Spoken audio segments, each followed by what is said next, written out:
Okay, here's a quick tutorial on how to export from Adobe Rush. Once you are done editing your video, you're going to go to File, Share, and in File Share, you're going to go to Local. You're going to save this locally, and then we're going to upload to Google Drive. First thing we want to do is make sure that we are properly naming it.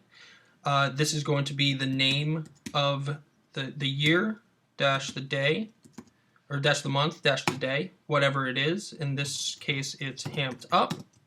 And then parentheses our name. The second thing you're going to do is do Save To. Now, from here, you're going to navigate to your finished videos folder. And so this is why when we create NHS Technology Local, we go into our folders and we have our finished video folder. So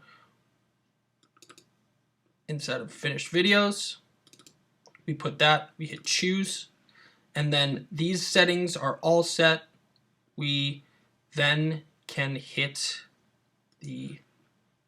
we're all set there, and then we can hit the next button, export at the bottom over here.